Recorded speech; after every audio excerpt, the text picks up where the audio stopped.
Bonjour à tous, belle lumière, c'est Christine de l'Amour en Soi, j'espère que vous allez très très bien.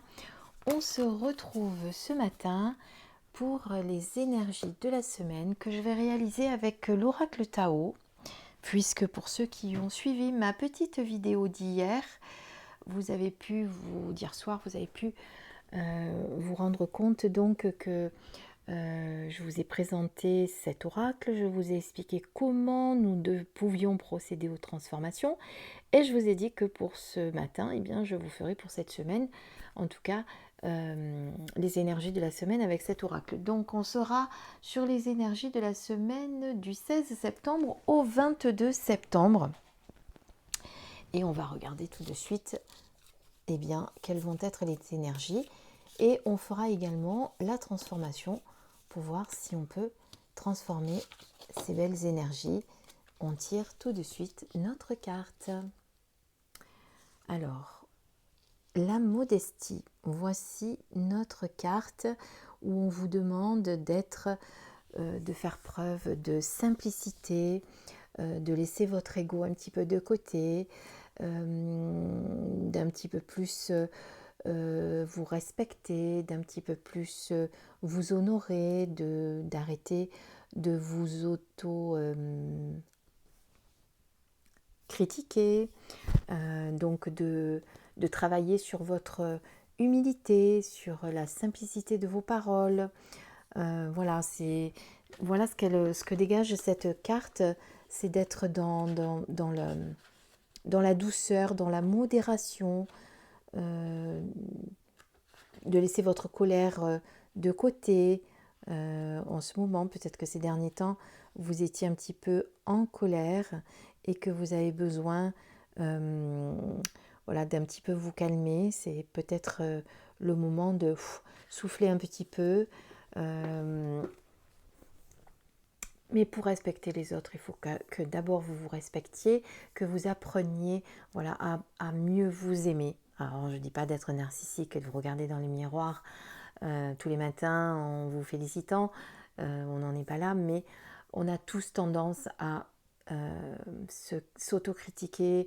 Déjà, essayez d'éviter ces phrases oh là là, je suis quelle gourde. Ben non, on arrête. Oh là là, je suis pas douée. Oh là là, qu'est-ce que... Voilà, vous voyez toutes ces phrases négatives qu'on n'arrête pas de dire sur nous. Déjà, on stoppe ça, on arrête et on fait preuve vraiment de modestie et de modération dans ses paroles. On accueille vraiment cet état, pour cette semaine, un état où on va être beaucoup plus dans la douceur avec les gens qui nous entourent. On va éviter de se mettre en colère pour rien. Voilà ce qu'on vous demande. Voici les énergies de la semaine. Donc, je vais vous lire, si vous voulez, la carte avec l'interprétation de Mahadeva Padma. Nous vivons dans un monde qui adore les choses extraordinaires. Tôt ou tard, pratiquement, tout le monde fantasme sur le fait d'être admiré pour son caractère brillant et sur un bonheur garanti à partir du moment où il obtient la célébrité, la fortune et l'adulation qui en découlent. Nous rencontrons rarement quelqu'un qui soit satisfait d'être tout simplement ordinaire. Avide de tout ce qui est nouveau, excitant ou prestigieux, nous imaginons comment notre vie pourrait être différente, préoccupés par la façon dont le monde nous perçoit ou inquiets de savoir si l'herbe est plus verte dans le jardin d'à côté, nous sommes constamment insatisfaits et tourmentés au point d'être distraits. Paradoxalement, les personnes qui vivent avec simplicité et qui concentrent exclusivement leur attention sur l'instant présent font partie des exceptions. Les individus modestes ne sont pas concernés par les affaires d'autrui, ils se contentent simplement de vivre leur vie du mieux qu'ils peuvent. Si vous abordez la situation présente avec modestie, votre succès est garanti et vous surpasserez peut-être ceux qui ne pensent qu'à se faire une réputation. Acceptez de rester en coulisses sans attirer l'attention sur vous-même ou sur vos efforts. À un certain moment, ils deviendront manifestes et susciteront naturellement le respect. La modestie est une vertu hautement respectée chez les chefs, car leur retenue œuvre pour le bien de tous et l'on peut compter dessus en toutes circonstances. Conséquence naturelle de leur nature équilibrée, les individus modérés ont un respect d'eux-mêmes tout à fait sain. Ils prennent non seulement soin des autres, mais aussi de leurs propres besoins. Cherchez en vous cette clarté tout en restant ouvert à ce qui se passe et tenez compte de toutes les données avant de tirer une conclusion. Même si cela implique d'aller à l'encontre de l'opinion générale, suivez les conseils de votre intuition. Si vous agissez de façon immodérée en débordant d'activités tant physiques que mentales ou émotionnelles, l'épuisement et les complications ne manqueront pas d'apparaître. La modération et la modestie en action, elles préservent la simplicité des choses et nous rend à même de discerner plus aisément à quel moment nous dévions vers les extrêmes et ce qu'il faut faire à ce moment-là. La simplicité donne de l'espace, que nous soyons en train de nettoyer le désordre d'une chambre ou celui de notre esprit, nous nous offrons ainsi plus de fraîcheur et d'espace, mais aussi la possibilité d'une perspective nouvelle. La méditation vous remet en contact avec votre espace intérieur intrinsèque, et ce qui vous permet d'être vigilant et attentif à l'instant présent tel qu'il se déroule. En outre, elle rétablit l'équilibre intérieur perdu à cause du stress. Le maintien de la conscience sur l'instant présent met fin à l'agitation intérieure et vous donne de l'espace pour répondre à chaque situation de manière créative. De façon toute douce et subtile, la méditation engendre des qualités nourricières de l'acceptation de soi et du pardon, tout en s'attaquant aux habitudes négatives comme celle de se considérer victime des circonstances. Toute transformation exige une bonne dose d'humilité, de vigilance et de patience. Et la méditation développe ces qualités.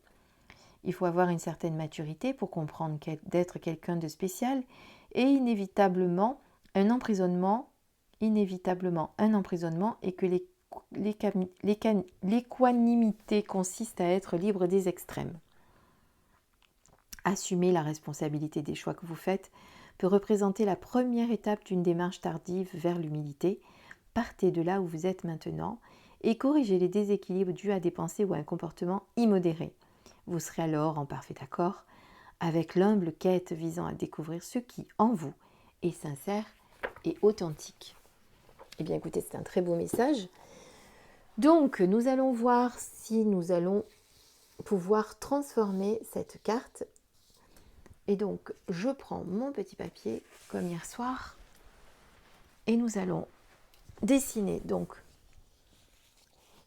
l'hexagramme de la carte pour voir si nous allons pouvoir le transformer. Donc, un yin, un yang, un yin. Non, je fais n'importe quoi. Je ne suis pas réveillée. Alors, on reprend. Un yin, un yang, et puis ensuite yin, yin et yin. Alors, on va voir si on transforme et si on transforme, qu'est-ce que nous allons transformer? Quelle est la carte? Alors, tout d'abord, on prend ces pièces et on procède aux transformations, enfin on tente la transformation en tout cas. Alors, nous avons un yin et là on sort 3 yang, donc pas de transformation, on refait le même dessin. Alors je ne vous réexplique pas, parce que je vous l'ai déjà expliqué lors de la précédente vidéo. Là pareil, ça ne se transforme pas, on reste sur le même trait yin. Et là on est encore sur du yang, là par contre ça se transforme et on passe sur un trait yin brisé.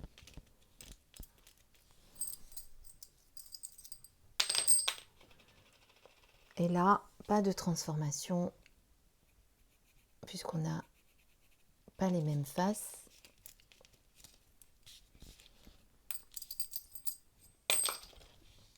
Et là, on a 3 yang, pas de transformation non plus, puisque le trait d'ici est un yin.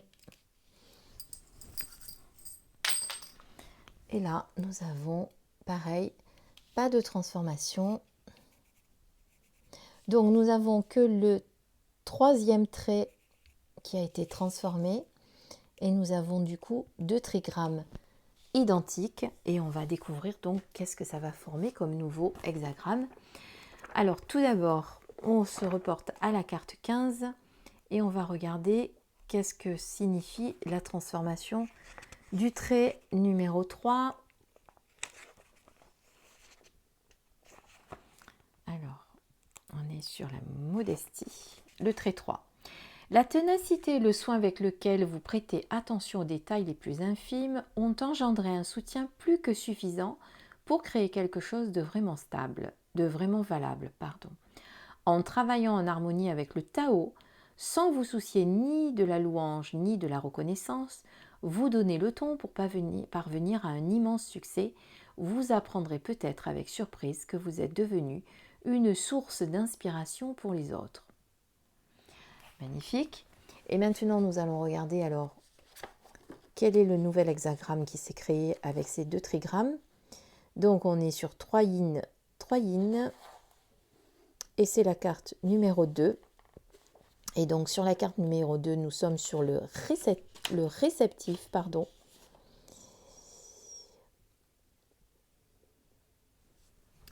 réceptif est soumis, passif. Il est le signe de la dévotion. Le principe yin qui est le complément et le contrepoids du principe yang que représente le créateur. Ces symboles sont la terre et la vache, contrastant ainsi avec le dragon céleste. Ensemble, le créateur et le réceptif forment une cosmologie complète, à partir de laquelle la vie est amenée à se manifester et vers laquelle elle retourne au moment de la mort. Chez les humains, la manifestation la plus évidente du yin et du yang réside dans la relation masculin-féminin. Toutefois, l'interdépendance de ces principes est également présente dans toutes les relations parent-enfant, professeur-élève, gourou-disciple et en chacun de nous, dans l'apparente dualité qui semble exister entre le corps et l'âme, entre notre expérience sensorielle, physique de la vie et des expériences spirituelles plus subtiles. Pour être activé et devenir productif, le réceptif dépend de l'étincelle dynamique de l'inspiration créatrice, tout comme la créativité est dépendante de la base fertile de la vacuité et est alimentée par elle. Quand le réceptif complète le créateur, il agit en tant que matrice, canevas vierge sur lequel peut apparaître une variété infinie de créations. Mère Nature en est l'illustration parfaite, puisqu'elle nourrit et soutient tous les êtres vivants, leur accordant généreusement forme et beauté. La réceptivité est un équilibre subtil, elle est docile, ouverte, nourricière, tout en étant intensément dévouée et suffisamment forte pour persévérer, même durant les périodes les plus difficiles. Quand ce principe yin se manifeste de façon négative, il se plaint, envie, entre en compétition pour obtenir le pouvoir, générant ainsi le chaos et la dissolution. Ou bien encore, comme un mollasson, il ne fait rien d'autre que se complaire dans la passivité et l'indolence, attendant que soient satisfaits tous ses caprices. La force de la réceptivité réside dans sa profondeur, dans sa capacité infinie à aborder une dynamique et à lui servir de support. Tout comme l'obscurité de l'espace qui contient toute la matière, elle nous rappelle que ce n'est pas le moment d'agir de façon impulsive, mais que nous devons plutôt prendre notre temps, du recul et considérer les effets à long terme de toute action que nous pourrions entreprendre. Si vous forcez les choses maintenant, ainsi résolu que vous vous détourniez de votre but pour vous enfoncer dans la confusion et les difficultés, il y a de fortes chances pour que vous vous entraîniez avec vous beaucoup d'autres personnes. L'attente ne signifie ni faiblesse ni incertitude. Lorsque vous reconnaissez que pour l'instant il vaut mieux consacrer vos énergies à aider les autres, vous êtes non seulement en train d'agir de façon intelligente, mais aussi avec sensibilité. Dès que vous mettez tout le poids de votre soutien derrière quelque chose ou quelqu'un, cela ne peut que le rendre fort. Toute envie de mettre en avant votre propre puissance ou de réclamer votre part de gloire serait inopportune. Le pouvoir de votre présence s'appuie sur votre dévouement total à ce que votre intuition considère d'être la voie de la sagesse. Savoir clairement dans quoi investir votre énergie et avec qui exige d'avoir un point de vue serein et détaché. Considérer attentivement les objectifs des autres vous aidera à soutenir les projets qui vous paraissent justes. Donc, si l'on regarde bien, j'ai pas fini la carte, mais j'ai peur que vous soyez un petit peu pas trop réceptif à tout ce que je vais vous dire parce que c'est le matin et qu'on n'a peut-être pas trop envie de tout ingurgiter maintenant. Donc, le réceptif. Donc, on vous demande de ne pas être impatient, de faire preuve de patience, de sagesse et de ne pas avoir d'ambition démesurée. Donc, vous êtes dans une situation où on vous demande de rester calme et plutôt que d'être dans l'action, d'être plutôt dans la... Comment vous dire? Dans la... Mais de regarder les autres. Je trouve plus mes mots, je suis désolée, c'est le matin, je ne dois pas être bien réveillée. De être dans l'observation, merci de me l'avoir soufflé, et d'utiliser votre sensibilité et votre ouverture d'esprit pour faire évoluer les choses. Donc, restez... alors, si vous avez des choses, des projets cette semaine, on vous demande donc déjà, dans un premier temps, de faire preuve de modestie, de modération, de ne pas vous mettre en colère pour rien, de rester plutôt en retrait. Et avec le réceptif, je vais d'ailleurs vous montrer la carte si je la trouve assez facilement. Avec le réceptif, là, on vous demande eh bien, d'observer et de rester en recul, de garder patience. Et bon, ça rejoint un petit peu la modestie hein, qui vous disait de prendre garde à ne pas vous emporter, à rester un petit peu dans le recul. En tout cas, moi, c'est comme ça que je le perçois, de ne pas vous emporter, de pas... c'est pas le moment de bouger cette semaine, voilà. Hein, on vous demande plutôt, au contraire, de rester en observateur et d'attendre que les choses se décantent. Voilà, c'est celle-ci, le réceptif. On vous demande donc d'être en observateur et d'attendre que les choses se décantent pour après laisser faire votre intuition et pouvoir avancer. Donc voilà les deux cartes de cette semaine. Bon, bah écoutez, chère petite lumière, j'espère que ça vous aura plu. Donc si je dois résumer, parce que comme je vous ai lu pas mal de choses, je vous ai dit pas mal de choses, donc faire preuve d'humilité, de simplicité, de prendre les choses avec légèreté cette semaine, de ne pas vous mettre en colère, d'apprécier les choses simples de la vie, d'arrêter l'auto-sabotage aussi, et au contraire de rester un observateur en retrait, d'être patient et d'attendre que les choses se décantent pour pouvoir agir. Voilà, chère petite lumière, j'espère que vous avez apprécié cette petite guidance matinale. Je vous souhaite une belle journée pleine de belles choses, une belle semaine également. Mais je vous referai certainement d'autres vidéos dans la semaine. Je vous embrasse et je vous dis à très très bientôt. Portez-vous bien. Au revoir.